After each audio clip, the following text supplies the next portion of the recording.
اور کبھی کوئی خبر آج تک اس کی جھوٹ نہیں ثابت ہو سکی۔ جو قرآن نے گزشتہ خبروں کی ہمیں باتیں بتائی ہیں اس میں سے بھی کہیں کوئی ٹکراتی ہوئی چیز نظر نہیں آئی، یعنی سائنس کے اعتبار سے یا عقل کے اعتبار سے بھی کوئی چیز ایسی نہیں لگتی قرآن نے جو بیان کیا ہے کہ ایسا نہیں ہو سکتا، بلکہ جتنی خبریں قرآن نے بیان کی ہیں اس کی تصدیق بھی ہو رہی ہے، آج بھی ہو رہی ہے اور ہوتی بھی رہے گی۔ اور ایک بات جو آنے والے معاملات کے متعلق قرآن نے بیان کیا ہے ان میں بھی آپ دیکھ لینا زندگیاں باقی رہی تو ایک بھی چیز غلط ثابت نہیں ہوئی اور نہ ہوگی۔ تو اللہ تعالیٰ فرما رہا ہے جب تمہارے پاس ایسی کتاب موجود ہے جس کے اندر ماضی کی بھی خبریں ہیں اور مستقبل کی بھی خبریں ہیں اور تمہاری ہدایت بھی ہے، تمہارے لیے شفا بھی ہے، تمہاری پوری زندگی گزارنے کا اصول بھی ہے، دستور حیات بھی ہے، تو پھر اس میں غور کیوں نہیں کرتے؟ اللہ تعالیٰ نے فرمایا افلا یتدبرون القرآن، لوگوں کو کیا ہوا کہ یہ لوگ غور و فکر نہیں کرتے قرآن پاک میں؟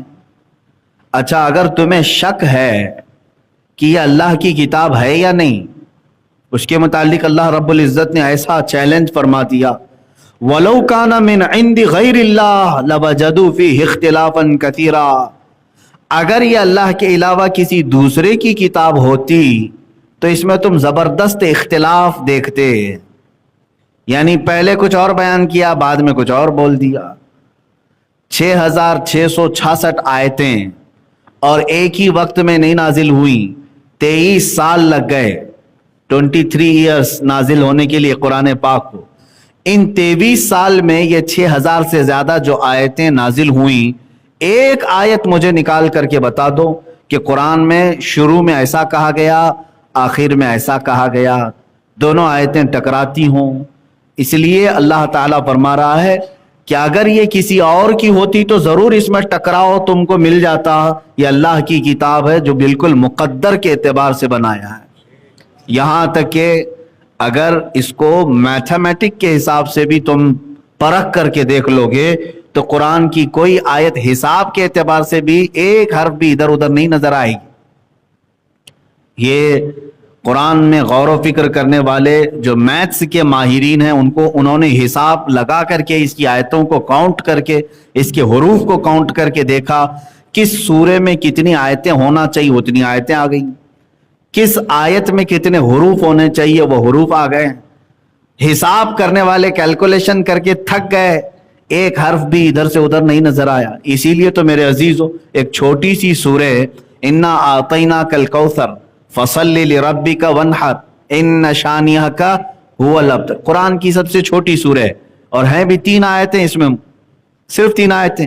آپ کو ایسا لگتا ہوگا کہ ایک چھوٹی سی سورہ ہے، چند حروف ہیں، چند آیتیں ہیں، لیکن جو عربی داں ہے، جو عربی کے نشیب و فراز کو جانتا ہے، وہ اس کی حکمتیں جانے گا کہ اس کو کیسے پیرویا گیا ہے، 3 آیتوں میں کیا کیا معنی بیان کر دیے گئے، یہ عرب ہی جان سکتے ہیں۔ اسی لیے اس سورے نے ایسا چیلنج کر دیا تھا عرب میں، پہلے عرب میں دستور تھا جو بڑا شاعر، جو سب سے بڑا شاعر ہوتا اور اس کا شعر سب سے ہائی لیول کا ہوتا، اس کے مقابل میں کسی کا شعر نہیں ہوتا، تو اس کو چیلنج کرنے کے لیے وہ خانہ کعبہ کے دروازے کے پاس لا کر لٹکا دیتا، وہ شاعر لٹکا تھا۔ اگر اس کا کوئی جواب لکھ دیتا تو پہلے والے وہ شعر اتار لیے جاتے، دوسرا والا لگا دیا جاتا، وہ چیلنج رہتا۔ پھر دوسرا اگر اس کا بھی مقابلہ کرنے والا کوئی تیسرا شاعر آ جاتا اور اس کے شعر اچھے ہو جاتے، اس کے لیے پوری پینل بیٹھتی شاعروں کی، بڑے بڑے فصیحوں کی، وہ لوگ فیصلہ کرتے، ایک آدمی فیصلہ نہیں کرتا، پورا عرب مل کے فیصلہ کرتا کہ کس کا شعر سب سے عمدہ ہے، پھر وہ اتار دیا جاتا۔ یہ چلتا رہتا تھا، خانہ کعبہ کے پاس لٹکائے جاتے تھے۔ جب یہ سورہ نازل ہوئی میرے آقا صلی اللہ تعالی علیہ وسلم نے یہ 3 آیتیں لکھوا کر کے خانہ کعبہ پر لٹکوا دیا، جاؤ اس کو لٹکا دو۔ جب یہ لٹکایا گیا، 3 ہی آیتیں تھیں، ظاہر سی بات ہے اب جواب آنا چاہیے، اب اس سے بہتر جو لکھ کر کے لائے گا تب یہ اتارا جائے گا۔ تو سارے شاعر آئے اور ان سے بن نہیں سکا کہ اتنی چھوٹی ایک 3 آیتوں میں سمندر کو پیرو دیا جائے، اتنے بڑے معنی اس کے اندر رکھ دیے جائیں۔ اسی لیے میں کہہ رہا ہوں میرے عزیزو، آپ تو غور و فکر کرتے نہیں قرآن میں، تو سمجھ میں کہاں سے آئے گا کہ عربی کی بلاغت کیا ہوتی ہے، فصاحت کیا ہوتی ہے، عربی کے اندر باریکیاں کیا ہوتی ہیں؟ یہ عربی پڑھنے والا سمجھ جائے گا۔ تو بہت شاعروں نے دیکھا مقابلہ کرنے کی، آخر میں بہت بڑے شاعر کو بلایا، سارے لوگوں نے مل کر کے اس کا جواب لکھو۔ تو اس نے بہت غور و فکر کیا، وہ بات کرتا تو شعر میں بات کرتا، اگر کسی سے خیریت بھی پوچھنا ہوتا اس کو تو وہ فصیح شعر میں پوچھتا، اتنا ماہر تھا۔ جب وہ آیا خانہ کعبہ پر یہ 3 آیتیں لٹکی ہوئی دیکھا تو اس نے اپنی جانب سے ایک اور ایڈیشن اس میں لگا دیا، انا اعطیناک الکوثر فصلی لربک وانحر ان شانئک هو الابتر۔ یہ 3 آیتیں تھی۔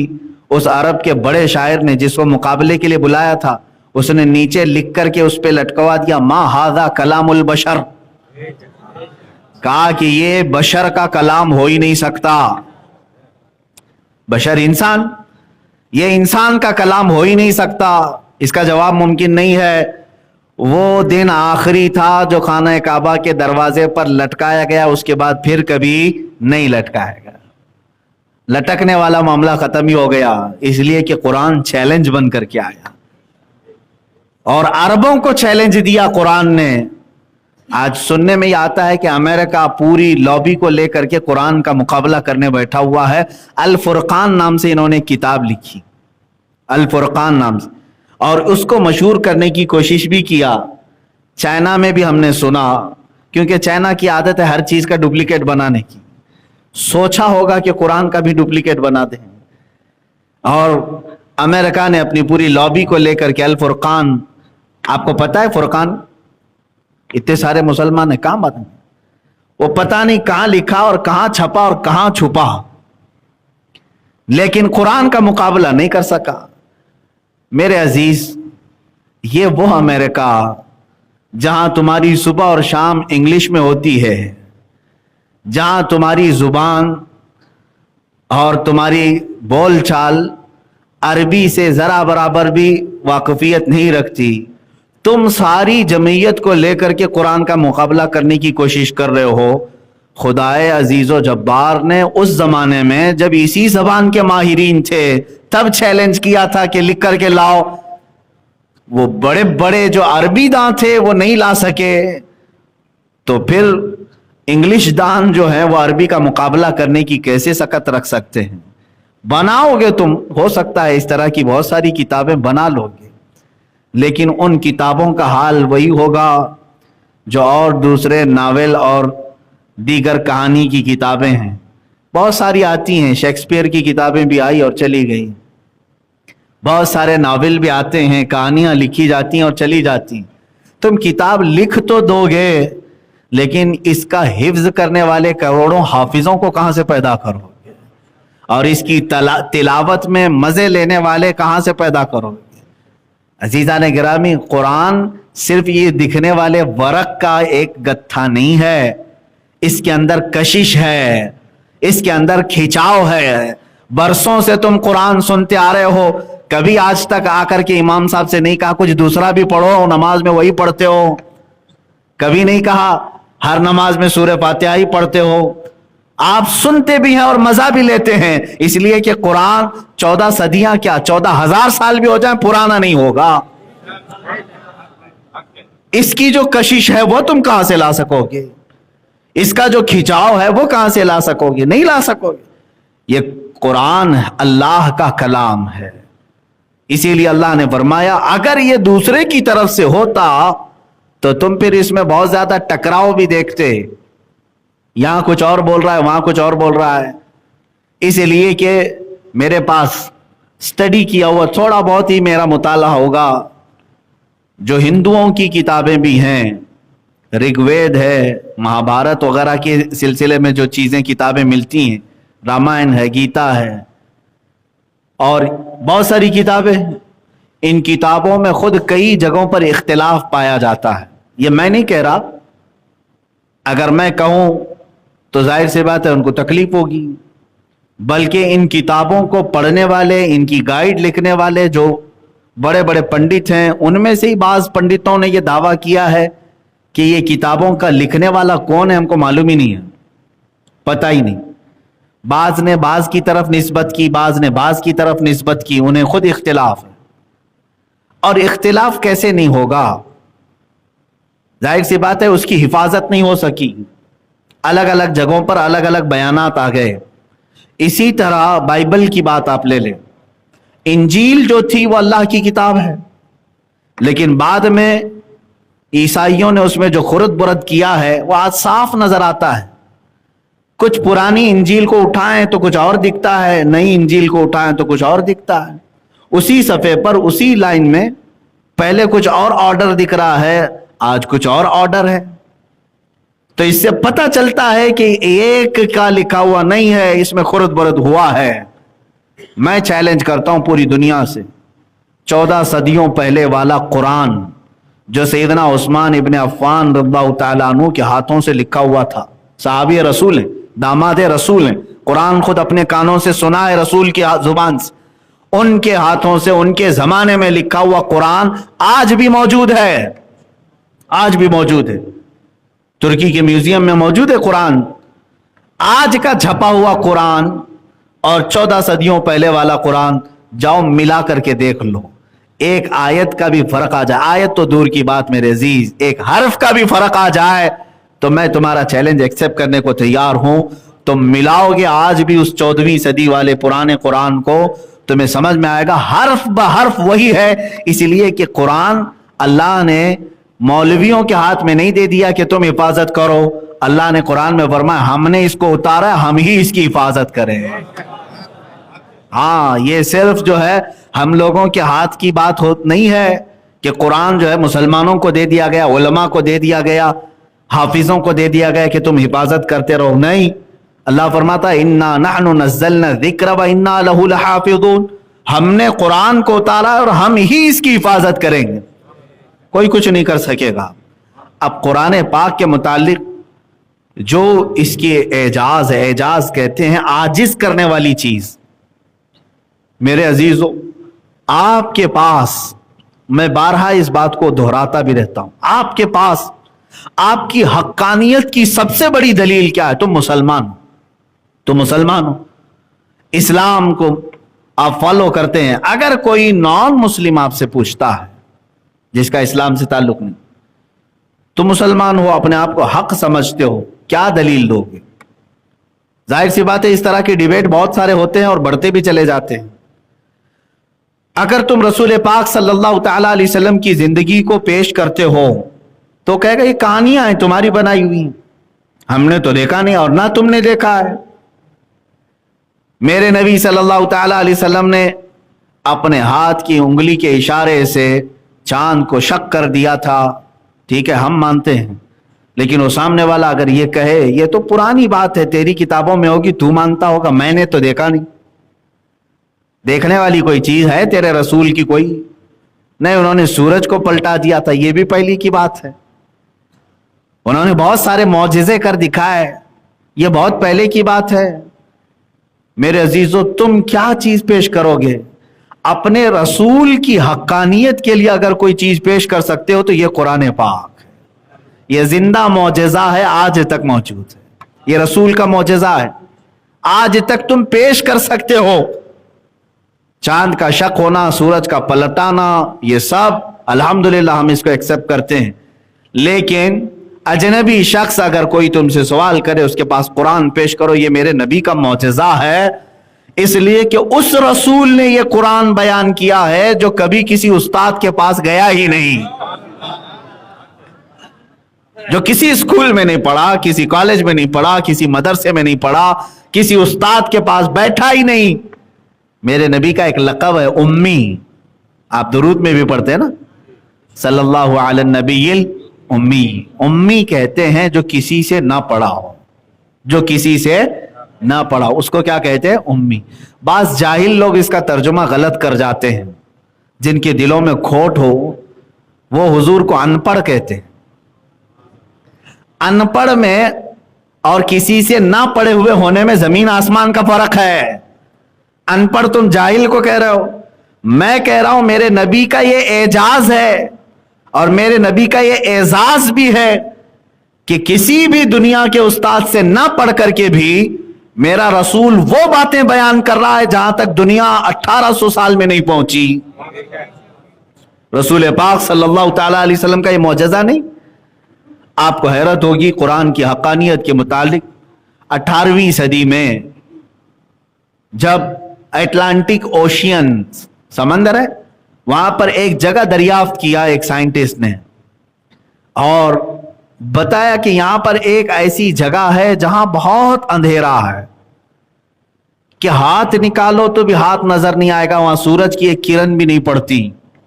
समंदर के पास कोई एक जगह है, मैंने भी नहीं देखा, आपने देखा हो तो अलग बात है, मैंने तो अब तक नहीं देखा, ना सफर का कभी इत्तेफाक ऐसी जगह का हुआ। लेकिन तहकीक करने वाले साइंसदान ने तहकीक करके बताया कि ऐसी एक जगह है जहां सूरज की रोशनी पड़ती नहीं है, बहुत घुप अंधेरा होता है। तो जब उसने ये बयान किया तो उलमाए रब्बानीन ने सुन करके कुरान की वो आयत बयान की, सूरह नूर में अल्लाह ताला ने 18वें पारे में इरशाद फरमाया कि मौजुन, अल्लाह ताला फरमाता है कुरान पाक में, इदा अखरज यदहु लम यकद यराहा, कि एक जगह ऐसी है जहां तुम अपना हाथ निकालोगे तो हाथ भी नहीं नजर आएगा। ज़ुलुमातुम बादुहा फौक़ बाद, अंधेरियों पर अंधेरियां हैं, अंधेरियों पर अंधेरियां हैं। मौजुम मिन फौक़िही मौजुम मिन फौक़िही सहाब, ज़ुलुमातुम बादुहा फौक़ बाद, यानी मौजें उसको ऐसे लपेटे में ली हुई हैं जैसे बादल को घेर लिया गया हो, और वहां पर अंधेरियां हैं कि तुम हाथ निकालोगे तो हाथ भी नजर नहीं आएगा। समंदर की एक जगह की बात कुरान बयान कर रहा है, और कुरान किसकी जुबान से बयान हुआ? रसूल पाक की जुबान से। तो जब उस साइंसदान को यह बताया गया कुरान में, तो इसको पहले ही से एक्सप्लेन कर दिया गया है कि दुनिया में एक जगह ऐसी है जहां सूरज की किरण पड़ती नहीं। तो उस साइंसदान को हैरत हुई, उसने कहा कि मैं तो फिर मुताला करता। देखा तो कुरान में मौजूद भी थी आयत। कहा ये कुरान बयान किसका किया हुआ है? कहा मोहम्मद रसूलुल्लाह सल्लल्लाहु अलैहि वसल्लम। तो उस साइंसदान ने ये कहा, मैं तो समझता था कि मैं सबसे बड़ा गव्वास यानी गोते लगाने वाला, समंदर का सफर करने वाला, मुझसे पहले भी कोई समंदर के सफर करने में माहिर आदमी था, मोहम्मद सल्लल्लाहु तआला अलैहि वसल्लम। वो समंदर के सफरों के बहुत माहिर रहे होंगे, तभी तो उनको ऐसी जगह मिली, ये पता चली। तो उसने कहा मेरे से भी पहले इस जगह का किसी ने सफर किया है। जब उसने तहकीक किया और मेरे आका की सीरत पढ़ा, हैरत होगी आप, हुजूर की 63 साला जिंदगी में कभी एक बार भी हुजूर ने समंदर का सफर नहीं किया। हुजूर पाक सल्लल्लाहु तआला अलैहि वसल्लम कभी समंदर के सफर पर गए ही नहीं। माहिर वो कह रहा है मेरे तरह से वो समंदरों का बहुत सफर करते होंगे, तभी उनको ये जगह मिली होगी। इत्तेफाक ऐसा कि हुजूर कभी समंदर के किनारे भी नहीं गए।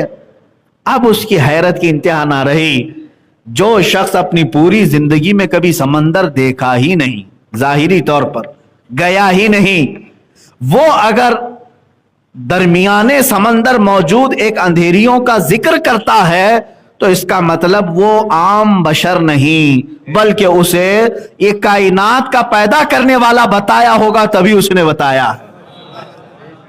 अजीजान गिरामी वक़ार, कुरान का एक नहीं कई मौजज़े हैं।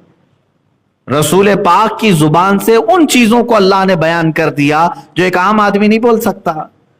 आज साइंस तरक्की कर चुकी है ना, साइंस में आज एम्ब्रियोलॉजी को ले लें, बच्चे के पैदा होने के जो मरहले हैं आज मालूम किया गया है। अच्छा, माइक्रोस्कोप जो है, खुर्दबीन जो छोटे को बड़ा करके दिखाती है, ये भी कब इजाद हुई?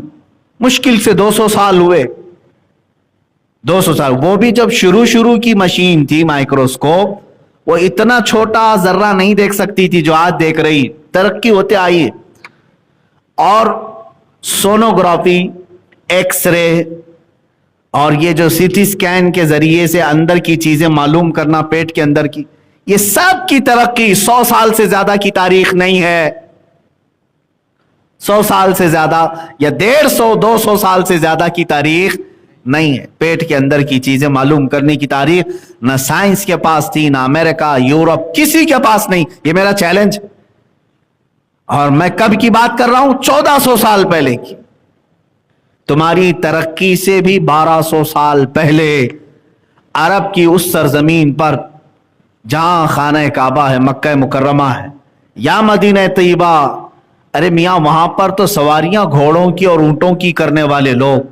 उस जमाने में मोहम्मद अरबी सल्लल्लाहु ताला अलैहि वसल्लम की जुबान से अल्लाह ताला ये कहलवा रहा है, तुम खलकना नुतफत अलकतन फखलकनल अलकत मुदगतन फखलकनल मुदगत इदामन फकसौनल इदाम लहमा सुम्मा अंशअनाहु खल्कन आखर फतबारकल्लाहु अहसनुल खालिकीन। अल्लाह ताला फरमाता है, हमने नुतफे को, नुतफा कहते हैं मनी का एक बूंद, नुतफे को हमने अलका बनाया। अलका कहते हैं चिंगम की तरह चिपकने वाला खून, बस्ता खून, खून जमा हुआ खून बनाया। अल्लाह फरमा रहा है, तुम्मा खलकनल अलकत मुदगतन, फिर इस अलके से, ये चिपकने वाला जो खून है, लोथड़ा है, इससे हमने गोश्त का टुकड़ा बनाया, गोश्त का टुकड़ा बनाया, इससे गोश्त बन गया। अब फिर उसमें अल्लाह फरमाता है फखलकनल मुदगत इदामन, फिर उस गोश्त के टुकड़े में हमने हड्डियां डाली। फखलकनल मुदगत इदामन फकसौनल इदाम लहमा, फिर जब हड्डियां भी बन गई, गोश्त भी हो गया, तो हमने उसके ऊपर चमड़ी चढ़ा दी। और फिर आखिर में अल्लाह फरमाता है हमने उसको एक बेहतरीन शक्ल देकर दुनिया में भेजा। अब ये एम्ब्रियोलॉजी में हम आते हैं। एम्ब्रियोलॉजी डॉक्टर्स जानते होंगे, साइंस के लोग, जो बच्चे की पैदाइश के जो मरहले हैं या बच्चे के पेट के अंदर के मालूमात, जो लोग इसके स्पेशलिस्ट हैं, वो एम्ब्रियोलॉजी कहलाते हैं। उन लोगों के नुक्ते नजर से आप जा करके उनसे पूछ लें बच्चे के मरहले क्या क्या होते हैं, वो बताएगा। पहले 4 वीक्स में कितना होता है, 8 वीक में क्या होता है, फिर 2 महीने के बाद क्या होता है, पूरी तारीख मौजूद है। आज साइंस खुला हुआ मौजूद है, आप जाकर तहकीक कर सकते हैं बच्चा पैदा होने के जो मरहले हैं, मंजिलें हैं, वो कितनी हैं। तो आपको साइंस भी आज बताएगा कि शुरू में वो एक बूंद होता है, उसके बाद फिर जो है खून जमा होता है, और खून की उन्होंने भी, आज साइंस ने भी ये बताया है, ऐसे होता है जैसे चिपकने वाली कोई चीज हो, और फिर उसके बाद जैसे किसी ने चबा करके, यानी दांतों के जो निशान है, इस तरह की चीज। अरबी की बहुत सारी बारीकियां हैं जो मैं आज मुख्तसर से अंदाज में नहीं बता पाऊंगा। उसके बाद साइंस कहता है कि उसमें गोश्त का टुकड़ा बनता है, फिर उसके बाद हार्ट बीट शुरू होती है, और उसके बाद फिर उसकी हड्डियां बनने लगती हैं। फिर 9 महीने के बाद, यानी 7वें महीने में बच्चा मुकम्मल बन जाता है तकरीबन। 6ठे महीने के बाद 7वें महीने में आता है बच्चे की पूरी यही कैटेगरीज, यही मरहले, यही मंजिलें जो कुरान ने गिनाया 1200 साल पहले। सोनोग्राफी, एक्सरे, सीटी स्कैन के बाद आज तरक्की करके तुमने छानबीन करके मालूम किया बच्चा नुतफे से अलका बनता है, अलके से मुदगा बनता है, मुदगे से फिर उसके अंदर चमड़ी आती, हड्डियां आती हैं। ये तमाम चीजें आज 1200 साल बाद तुमने तहकीक करके बताया। मुझे बताओ उस मोहम्मद अरबी सल्लल्लाहु ताला अलैहि वसल्लम के पास कौन से सीटी स्कैन की मशीन थी, कौन सा एक्सरे था, कौन सा सोनोग्राफी था? उनके पास कोई इस तरह की मशीन नहीं थी। बल्कि हद तो यह है मेरे अजीजों, उस रसूल का मौजज़ा ही यह है कि वो ना किसी उस्ताद के पास गया, ना किसी यूनिवर्सिटी में पढ़ा, बल्कि अरब के सरजमीन पर वो तन्हा रहे। तारीख लिखने वाले बोल तो सकते थे, आज जितने हुजूर के दुश्मन रहे वो कभी तो बोलते कि हुजूर को फलां ने पढ़ाया, फलां। आज तक 1400 साल में ना कोई यहूदी बोला, ना कोई ईसाई बोला कि मोहम्मद अरबी फलां से इंस्पायर थे, उनसे बहुत ज्यादा मुतासिर थे, उसकी तालीमात लेकर के बयान, कभी नहीं। उनको मालूम है 63 साल जिंदगी में मेरे आका के पास कोई उस्ताद आया ही नहीं, जो आया वो जिब्राइल, लेकिन उस्ताद बन करके नहीं, रब का कासिद बन करके आया। बाज लोग कहते हैं हुजूर के उस्ताद जिब्राइल हैं, ये भी गलत है। میرے رسول کا اگر کوئی استاد ہے تو قرآن سے پوچھو کون ہے؟ قرآن خود پڑھ کر کے بتائے گا الرحمن علم القرآن، وہ رحمان ہے جس نے اپنے حبیب کو قرآن سکھایا ہے، شاگرد مصطفیٰ ہے، استاد رب ذوالجلال ہے، بس اس کے بیچ میں کوئی نہیں۔ جبرائیل علیہ السلام کا کام کیا ہے؟ بلکہ بعض اوقات تو وہ خود کہتے ہیں لے کر کے آئے الف لام میم، آیتیں لے کر کے آئے ہیں، یہ بھی تو آیت ہے نا، کاف ہا یا عین صاد، یہ بھی آیت ہے، نہ مجھے اس کا معنی معلوم، نہ تمہیں معلوم، کسی کو نہیں معلوم، پوری امت میں کسی کو نہیں معلوم، آج تک نہیں معلوم۔ معلوم ہے آپ کو یہ بات؟ جو حروف مقطعات ہیں، سورتوں کے شروع میں جو الفاظ آتے ہیں، ان کا ترجمہ نہیں کر سکتے، یہ ترجمہ ہے قرآن میں لے کے بیٹھا ہوں، ترجمے والا قرآن بھی اٹھا کر کے دکھاؤں، وہاں پر آپ کو ڈیش ڈیش رہے گا، کوئی ترجمہ نہیں کر سکتا ان آیتوں کا۔ کیوں؟ یہ اللہ اور مصطفیٰ کے درمیان کے راز ہے، حتیٰ کہ جبرائیل امین علیہ الصلاۃ والتسلیم کو بھی ان آیتوں کے معنی نہیں بتائے گئے۔ اگر وہ استاد ہوتے تو حضور پاک صلی اللہ تعالی علیہ وسلم ان سے پوچھ لیتے نا کہ جبرائیل یہ کاف ہا یا عین صاد کا کیا معنی ہے؟ نہیں، میرے آقا کو معلوم تھا جبرائیل کا کام صرف پیغام پہنچانا ہے اور علم دینا تو اللہ کا کام ہے۔ میرے عزیزو، اب یہاں چیلنج سب سے بڑا یہ ہے کہ قرآن اس رسول کی زبان سے بیان کرایا گیا جو رسول کبھی کسی استاد کے پاس گیا ہی۔ کیا یہ معجزہ نہیں ہے؟ یہ معجزہ نہیں ہے؟ حیرت کی بات ہے، آج جب کوئی چھوٹا بچہ 6 سال کا 7 سال کا کیلکولیشن کرنے میں ماہر ہوتا ہو، ہر حساب بتا دیتا ہے تو اس کو ٹی وی میں لے آیا جاتا ہے، میڈیا میں لایا جاتا ہے، ارے یہ 10ویں پڑھا نہیں لیکن 10ویں کے حساب بتا رہا ہے۔ لیکن میرا چیلنج ہے، آج جو 6 سال کا یا 7 سال کا بچہ بھی میتھمیٹکس یہ ٹف سے ٹف فنڈے حل کر کے بھی دکھاتا ہو تو ضرور اس کو کسی استاد نے ٹپس بتائے ہوں گے، ماں کے پیٹ سے کوئی نہیں سیکھ کے آیا۔ لیکن میرا یہ چیلنج ہے، مصطفیٰ کریم صلی اللہ تعالی علیہ وسلم نے جو عجائبات بیان کیے ہیں، قرآن حضور کی زبان سے بیان ہوا، حضور کی زبان سے بیان ہوا، یہی تو سب سے بڑا معجزہ ہے۔ جو کبھی کسی استاد کے پاس نہیں گیا وہ ایسی باتیں بیان کر رہا ہے جس کو 1400 سال سے آج تک لوگ تحقیق کے مراحل سے گزار رہے ہیں۔ سائنس بھی اس پر ترقی کر رہی ہے، سائنسدان بھی قرآن کا مطالعہ کر رہے ہیں، جو بیان کیا قرآن نے وہ آج اس کو تحقیق کے مرحلوں سے گزارتے ہیں تو ہو بہو وہی چیزیں ان کو مل جاتی۔ جیسے کہ اس سے قبل میں نے بتایا تھا، علامہ اقبال کے متعلق بات ملی تھی، جرمنی میں ایک بڑا سائنسدان تھا، اس کے ہاں آپ کا آنا جانا تھا، اس کی ایک لائبریری تھی، اس کے اندر وہ کسی کو آنے نہیں دیتا تھا۔ ایک بار وہ باہر کہیں گیا تھا، یہ لائبریری کھول کر چلے گئے اندر، لیبارٹری یا لائبریری جو بھی ہے جہاں وہ تحقیقات کرتا تھا، یہ جا کر کے دیکھتے ہیں تو میز پر قرآن رکھا ہوا ہے۔ وہ مسلمان نہیں تھا، وہ دوسرے مذہب سے تعلق رکھنے والا۔ آپ نے دیکھا، اس کے بعد آ گئے واپس۔ وہ جب واپس سفر سے آیا تو اسے ایسا لگا کہ کوئی تو اندر آ کے گیا ہے، میری چیزیں الٹ پلٹ دکھ رہی، تو بلایا ان لوگوں کو، کون گیا تھا؟ تو انہوں نے بتا دیا کہ میں گیا تھا۔ تو اس نے بہت برہمی کا اظہار کیا، غصے کا اظہار کیا، لیکن ان کو سائڈ میں بلایا، کہا راز ہے، راز رکھو۔ کیا دیکھا تم نے؟ کہا وہی تو مجھے بھی خلیش ہے جو چیز میں دیکھا اندر تمہارے۔ تمہارا قرآن سے کیا تعلق ہے؟ تم اپنی میز پر قرآن کیوں رکھی ہو؟ تو اس نے کہا کہ بات در حقیقت یہ ہے کہ میں جو بھی ایکسپیریمنٹ کرتا ہوں یا جو کچھ بھی تجربے کرتا ہوں اس کو قرآن سے میں میچ کر کے دیکھتا ہوں کہ کہیں اس میں بیان ہوا ہے کیا اس طرح کا۔ اگر اس میں کچھ بھی ایسی چیز بیان ہوئی ہے اسی پر میں اپنا وقت لگاتا ہوں، اس لیے کہ مجھے یقین ہوتا ہے اس میں جو بیان کی گئی ہے اس پر محنت کروں گا تو کچھ نہ کچھ بن کے ضرور نکلے گا۔ میرے عزیزو، دنیا اس پر تحقیق کرتے کرتے بہت دور پہنچ گئی۔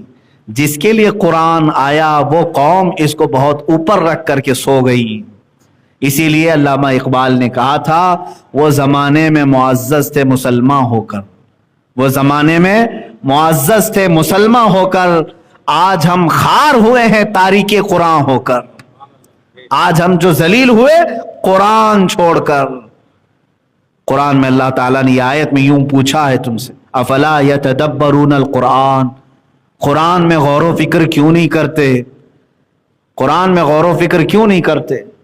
मेरे अजीजों, कुरान को जिन लोगों ने गौर व फिक्र का जरिया बनाया, उनका हाल क्या था? मल हजरत अब्दुल्ला इब्न अब्बास रदी अल्लाह ताला अन्हु साहबी, सैयदुल मुफस्सिरीन उनको कहते हैं, तफसीर में सबसे ज्यादा आपकी रिवायतें। हजरत अब्दुल्ला इब्न अब्बास फरमाते हैं, मैं कुरान को इतना पढ़ता हूं कि अगर मेरी जिंदगी में जो कुछ भी मामलात होते हैं मैं कुरान से ढूंढता हूं। यहां तक कि हजरत अब्दुल्ला इब्न अब्बास फरमाते हैं, मेरे ऊंट की नकील की रस्सी भी गुम हो जाए मैं कुरान से तलाशता हूं। यह हैरत की बात है, कहां ऊंट के गले की रस्सी और कहां कुरान है पाक में। लेकिन यह कुरान एक ऐसा समंदर है जो जितने गौते लगाएगा उतनी मोतियां निकाल लाएगा। इसकी मिसाल ऐसी ही है, बाज वो लोग हैं जो समंदर देखने के लिए दूर जा खड़े रहते हैं, बाज वो हैं जो थोड़ा बहुत अपने पैर गीले कर लेते हैं, लेकिन बाज एक जमात ऐसी है जो उसके अंदर गौते लगाती है, या तो मछलियां पकड़ने के लिए या तो फिर मोतियां सीप ढूंढने के लिए। तीन जमातें बताई गई हैं समंदर के पास रहती हैं, एक सिर्फ नजारा करने वाली, और एक सिर्फ पैर भिगोने वाली, और एक गौते लगाने वाली। कहा कि अभी आपको बताएं कि ये तीनों जमातें कौन सी हैं। कहा ये अवामुन्नास, जो नमाजें तो पढ़ती हैं, कुरान सुनना तो चाहती हैं, पसंद तो करती हैं, लेकिन कुरान में अंदर दाखिल होना नहीं चाहती। ये वही लोग हैं जो समंदर के किनारे खड़े होने वाले हैं, बस देखते हैं। और बाज वो हैं जो पैर धो लेते हैं, ये वो उलमा हैं जो थोड़े बहुत कुरान पाक की आयतें, जैसे हम जैसे लोग भी होंगे, यानी हम दूर से तो नहीं देख रहे। इतना तो है, अल्लाह का फजल है कि हमने कुरान पढ़ा भी, याद भी किया और इसकी तर्जुमा और तफसीर तक चले गए, तो पैर धोने वालों में कम से कम नाम आ गए। लेकिन फरमाया गया कि वो जमात जो गौते लगाती है वो इमाम आजम अबू हनीफा, इमाम शाफई, इमाम मालिक, इमाम अहमद बिन हम्बल, ये वो लोग हैं जो कुरान पढ़ते हैं और उसकी बारीकियां और उसके अंदर की मोतियां निकाल करके कौम को पेश करते हैं। तो ये तीन जमातें हैं। अब आपका कौन सी जमात में नाम आता है, या आपको डिसीजन लेना है, आपका फैसला है। बल्कि मैं समझता हूं बास तो वो होंगे जो समंदर से डर के रोड पे ही खड़े होते होंगे, देखते भी नहीं होंगे, करीब भी नहीं जाते होंगे। ऐसी भी जमात है, वो जाना भी नहीं चाहते हो कुरान के करीब। आज शायद उन लोगों में भी कई लोगों का नाम शामिल हो सकता है। अल्हम्दुलिल्लाह मस्जिदों में आने वाले कम से कम इतना तो है कि कुरान सुनते हैं, नमाजों में कुरान सुनते हैं, या फिर किसी और मौके पर कुरान सुन लेते हैं, लेकिन इस पे गौर व फिक्र नहीं करते, ना ही इसके तर्जुमे की तरफ जाते, ना तफसीर की तरफ। इतना तो है कि कुरान देखते हैं, चूमते हैं, छूते हैं। अब बाज लोग कसम खाने के लिए उठा भी लेते हैं, या मैयतों पर पढ़ने के लिए कुरान खानी करवा लेते हैं, इतना तो कर ही लेते हैं। और बाज उलमा हैं जो कुरान पाक के तर्जुमे पढ़ लेते हैं, तफसीरें पढ़ लेते हैं और बयान भी कर लेते हैं। लेकिन वो जमात आप नजर नहीं आती जो गौते लगाती थी, समंदर में डूब करके मोतियां निकालती थी, वो जमात अब नजर नहीं आएगी। लेकिन मेरे अजीजों, इन तीन जमातों के अलावा चौथे में ना आ जाओ, जो कुरान को छूना भी नहीं चाहते, देखना भी नहीं चाहते, वरना हिलाकत होगी। इसीलिए फरमाया, हदीस पाक में है, जिस घर में कुरान की तिलावत नहीं होती वहां मुर्दे रहते हैं। उस घर में मुर्दे रहते हैं। किसके किसके घर में मुर्दे रहते हैं उनको खुद मालूम होना चाहिए। औरतों को चाहिए कि कुरान की तिलावत करें, बच्चों को कुरान की तिलावत सिखाए। हजरत अब्दुल्ला इब्न मसूद रज़ियल्लाहु ताला अन्हु से मुताल्लिक एक रिवायत मिलती कि जब कहत आ गया लोग परेशान थे, लेकिन आप खुशहाल थे और आपके पेशानी पर जरा बराबर बल नहीं। कुछ लोगों ने पूछा قحط سالی کا کچھ خوف نہیں آپ کو؟ کہا نہیں، ڈر نہیں ہے، اس لیے کہ میں نے رسول کریم صلی اللہ تعالی علیہ وسلم سے سنا ہے جس کے گھر میں اس کی بچیاں یا بچے سورہ واقعہ پڑھتے ہیں وہ کبھی محتاج نہیں ہوں۔ میں اپنی بچیوں کو سورہ واقعہ کی تلاوت روزانہ کرواتا ہوں، مجھے قحط کا کوئی خوف نہیں۔ عزیزان گرامی وقار، آپ بھی کیا اپنے بچوں اور بچیوں کو اس طرح کی روٹین میں لگاتے ہیں؟ خود کو بھی تو چاہیے۔ آج چلو قرآن اٹھانے میں اگر تمہیں بھاری لگتا ہے تو ہر ایک کے موبائل میں آ چکا ہے۔ موبائل تو ایسا تمہارا یار ہے کہ اس سے دور رہتے نہیں ہو، نہ سونے کے وقت، نہ کھانے کے وقت، نہ طہارت میں جانے کے وقت، کہیں نہیں چھوڑتے اس کو۔ اتنا قریبی یہ لنگوٹ یار ہے، اس کے باوجود اس کے استعمال میں کبھی اس کے نصیب میں اس کی اسکرین پر قرآن کھولنا نہیں آتا۔ ڈاؤن لوڈ کر لو، قرآن پاک رکھ لو، کبھی تو نکالو قرآن پاک۔ اگر دیکھ کے پڑھ نہیں سکتے تو کم سے کم ریکارڈڈ قرآن پاک کی آوازیں، اس میں سینکڑوں قاریوں کی قرآن کی تلاوت محفوظ ہے۔ اے نوجوانوں، اگر تمہارے پاس دیکھ کر کے پڑھنے کا اتنا موقع نہیں مل رہا ہے تو تم ایئر فون لگا کر کے گندے اور غلیظ گانے سننے سے بہتر ہے کہ قرآن کے نغمے سن لو۔ اپنے کانوں میں ایئر فون لگا کر کے بہت ساری چیزیں تم سنتے رہتے ہو، قرآن سنو۔ اگرچہ تمہیں سمجھ میں نہ آئے لیکن ایک بات یاد رکھو، قرآن بارش ہے، تمہارے دل کو دھوتا رہے گا، دھوتا رہے گا۔ جس قدر آیتیں تمہارے کانوں میں پڑتی جائیں گی اتنا تمہارے دل کا میل یہ دھوتا رہے گا۔ قرآن سننا بھی عبادت ہے، پڑھنا بھی ہے، سننا بھی عبادت ہے، لیکن کیا سب سے زیادہ ناانصافی ہم نے قرآن کے ساتھ نہیں کی؟ ہماری قوم نے۔ آج یہ قرآن سب سے زیادہ دور ہو گیا۔ بچپن میں ہم اپنے بچوں کو قرآن سینے سے لگا کر کے بھیجتے تھے مدرسوں کو، یہی آج بھی معمول ہے۔ بچہ جب مدرسے آتا ہے تو سینے سے لگا کر کے آتا ہے، قرآن ہو کہ پارا ہو کہ قاعدہ ہو، لیکن وہی بچہ اسکول جاتا ہے تو اپنا پورا بستہ بیگ پورا پیٹھ پیچھے ڈال کر جاتا رہتا ہے۔ کبھی اس کو ہم آبزرو نہیں کرتے۔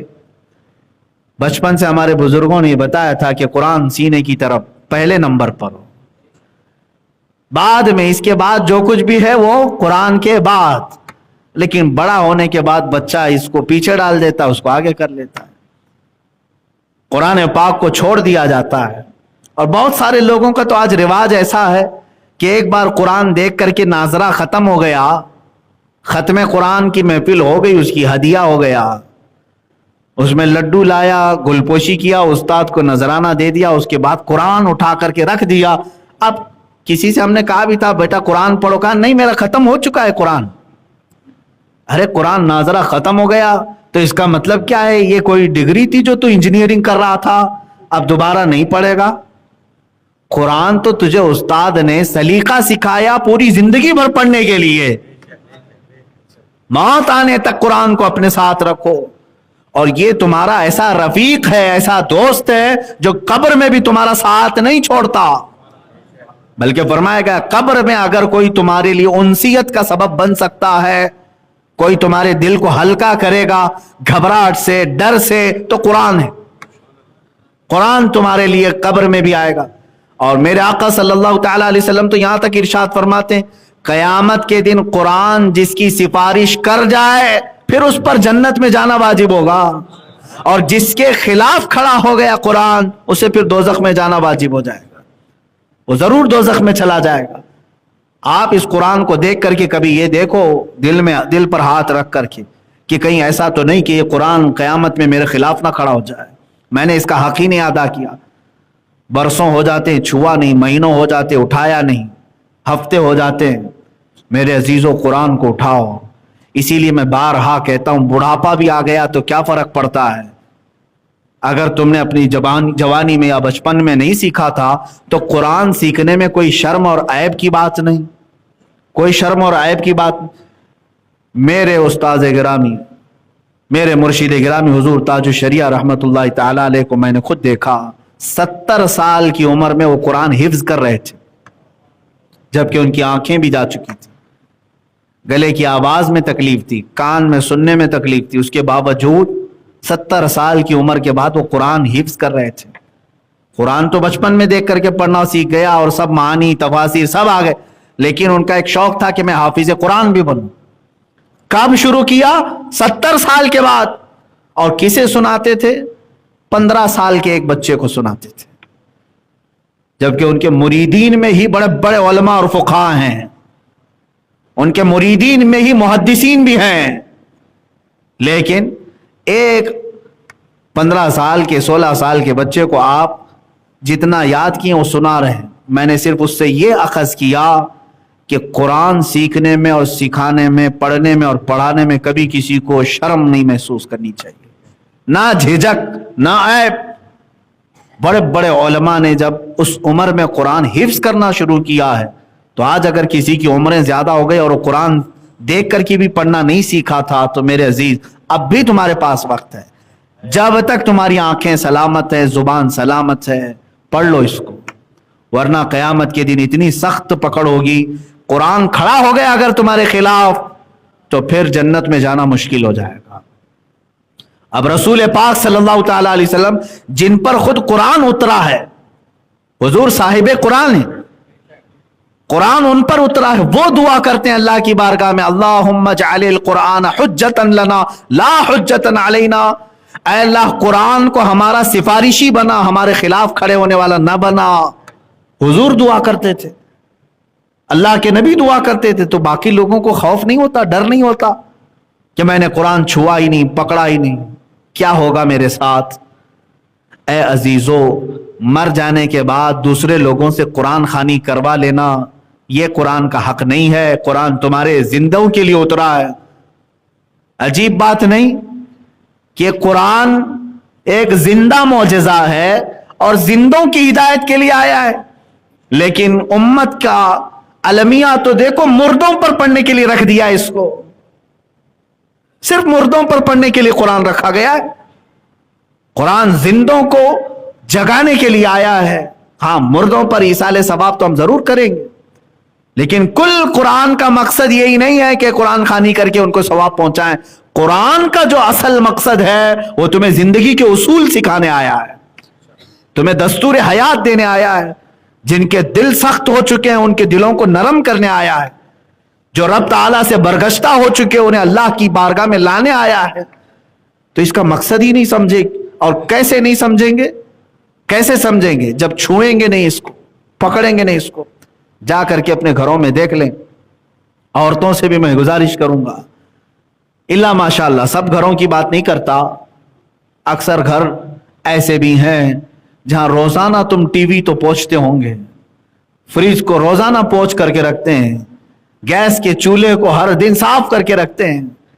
कुरान को देखो, धूल भी जमी होगी, इतना ऊपर रख दिया जाता है कि हाथ भी ना जाए। रमजान टू रमजान उसको उतारते हैं, या फिर ओकेशनली मौसमी तौर पर कोई अगर बड़ी रात आ जाए या फिर घर में किसी की मैयत हो जाए तो उतारे। नहीं मेरे अजीजों, कुरान तुम्हारे लिए इतना आम हो जाए, इतना आम कि तुम अपने दिनों की इब्तिदा कुरान से करो, फिर देखो अल्लाह ताला तुम्हें किस औज पर पहुंचाएगा। इकबाल ने यही कहा, वो जमाने में मुअज़्ज़ज़ थे मुसलमान होकर, आज हम खार हैं तारीके कुरान होकर। दर से कुरान अगर हमने न भुलाया होता, ये जमाने ने जमाना न दिखाया होता। दर से कुरान अगर हमने न भुलाया होता, ये जमाने ने जमाना न दिखाया होता। आज जो जमाना हमें अपना सख्त चेहरा दिखाया है, उसकी वजह यही है कि तुम दरसे कुरान को भूल बैठे। मुझे बताओ, मैं किसी की हिजू नहीं करना चाहता, तौहीन नहीं करना चाहता। सैकड़ों मस्जिदें होंगी, सैकड़ों मस्जिदें अल्लाह ने तौफीक दी है, मैं शुक्र भी बजा लाता हूं, मेरे लिए भी और आपके लिए भी। कितनी मस्जिदें ऐसी हैं जहां नमाज के बाद बैठ करके कोई तफसीर कुरान का दर्स हो रहा हो? कहां है? मैं ज्यादा इसको प्रेफर इसीलिए करता हूं, मैं अपने जलसे छोड़ देता हूं लेकिन कुरान की तफसीर को नहीं छोड़ना चाहता। फिर भी इमरजेंसी आ जाए तो अलग मसला है।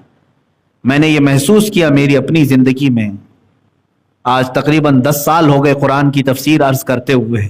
मैंने महसूस किया है जो हार्ट चेंजिंग, जो दिल का इनकलाब कुरान की तफसीर से आता है वो बड़ी बड़ी कॉन्फ्रेंसों से भी नहीं आता। ये मैंने महसूस किया है। कुरान का दर्स और कुरान की तफसीर जो दिलों को बदलती, आंखों में आंसू ले आती है, दिल जो नरम हो जाता है और रब की बारगाह में झुकने पर अपनी लज्जत महसूस करता है, वो बड़े बड़े जलसों में भी नहीं देखा, बड़ी बड़ी तकरीरों में भी नहीं हुआ। जलसे आज तकरीरों के इल्ला माशाअल्लाह सिर्फ दिखावा रह गया है।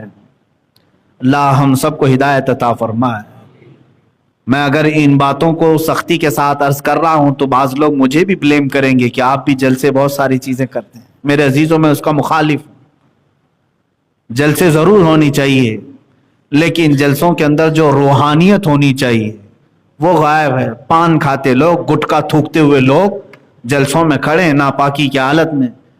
ऐसा लगता है जैसे कोई तमाशा देखने के लिए सर्कस में आए हुए लोग दूर दूर खड़े होकर के तमाशा देख रहे हों, जैसे स्टेज पर कौन कितना चिल्ला रहा है। और आने वाला भी ये सोचता है कि मेरे ऊपर जितने नारे लगे उतना मैं कामयाब हो जाऊंगा, चाहे उनके दिल में बात उतरे कि ना उतरे। और इंतजामिया जो कमेटी होती है जलसे कराने वाली, उनका भी ख्याल यही होता है साइलेंट मुकर्रिर नहीं चलता, थोड़ा उछल कूद करने वाला चाहिए, लोगों को कुछ हंसाए, लोगों को कुछ जोश दिलाए। तो फिर अगर यही निजाम जलसों का रह गया तो मैं समझता हूं ये बेकार है, फजूल है, माल का जिया है, पैसों का खर्च करना है। मैं समझता हूं वो जलसा सबसे बेहतर है जिसमें लोग बावजू बैठे हों, तहारत के साथ आए हों, कुरान करीम की तफसीर हो, अहादीस रसूल बयान हो, उलमाए उम्मत, सुलहाए उम्मत, औलिया कामिलीन के उनके तज़किरे हों, और फिर सुनने वाला उस दिन अहद करके उठे कि मैं यहां पर सर्कस देखने नहीं आया था बल्कि अपने दिल को बदलने आया था। वो तौबा करके उठे तो यकीनन उसका फायदा होगा। लेकिन मेरे अजीजों, जहां कहीं आपकी पहुंच है या मेरी आवाज जहां तक पहुंचती है, मैं ये कहूंगा हर आलिम को चाहिए कि वो तफसीर कुरान को शुरू कर दे। अपनी कौम को जब तक तुम कुरान से करीब नहीं करोगे तब तक ये धक्के खाती रहेगी।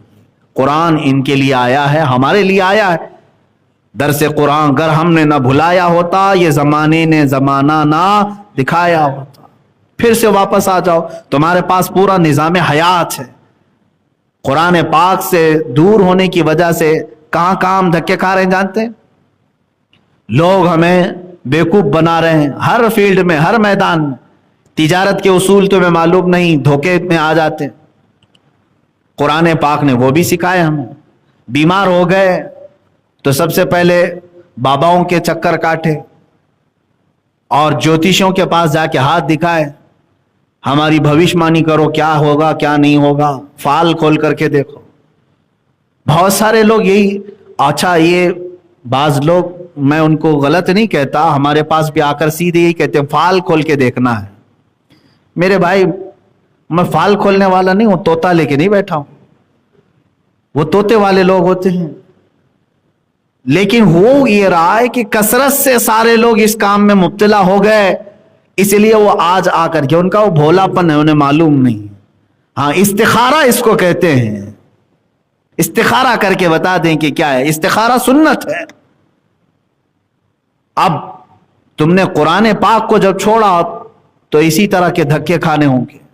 लोगों के पास, इनके उनके पास जाकर के पैसे भी खर्च करना और गलत तरीके से जादू, सहर, टोने, इन तमाम चीजों में अपने आप को मुलव्विस कर लेना, ये धक्के नहीं है तो और क्या है मेरे जी। जब कुरान कहता है वो नुनज़्ज़िलु मिनल कुरान मा हुवा शिफा व रहमतुल लिल मुमिनीन, हमने कुरान में हर वो चीज उतार दी जो मोमिनों के लिए शिफा है और रहमत है। दोनों चीजें हमने कुरान में उतारी। अल्लाह ने फरमाया शिफा भी उतार दी और रहमत भी उतार दी। हाँ, इलाज कराओ डॉक्टरों से, लेकिन कुरान पाक के जरिए से तुम अल्लाह रब्बुल इज्जत की बारगाह में इस्तिगासा भी करो। उन जराया का इस्तेमाल भी किया जाएगा जो इलाज के हैं, लेकिन साथ में कुरानी इलाज भी होगा। मैं उसकी मुखालफत कर रहा हूं जो ज्योतिषों के पास और ढोंगियों के पास, ढकोसले बाबाओं के पास, जादू सहर टोना करने वालों के पास जा करके अपना इलाज ढूंढते हैं। बल्कि बसा औकात वो लोग तुम्हारे पेट के दर्द को दूर करने के लिए पेशाब भी पिलाते हैं और पी करके भी आते हैं लोग, मुआज़ल्लाह रब्बिल आलमीन। ये धक्के नहीं है तो और क्या है? कुरान को अगर छोड़ोगे और इससे दूर होगे तो इसी तरह जिल्लत उठानी पड़ेगी। आज कुरान कज़ा और कदर के भी मामलात में मुकम्मल दस्तूर है।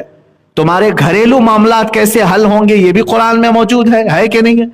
शोहर बीवी के मामलात, दो रिश्तों में अगर दरार आए तो उनके मामलात। लेकिन ये लेकर के हम ऐसे लोगों के पास जाते हैं, अल्लाह की पनाह, उनकी सारी जात पात सब आपको मालूम है, लेकिन सर जोड़कर खड़े रहते हैं कि हमारा फैसला कर दो, हमारे दरमियान मंडोली करवा दो।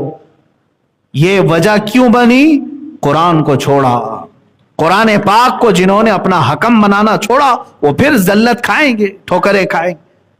अल्लाह ताला के इस फरमान की तरफ आओ। अल्लाह ने फरमाया अफला यतदब्बरून अल कुरान, कुरान में ये गौर व फिक्र क्यों नहीं करते? कुरान में ये गौर व फिक्र क्यों नहीं करते?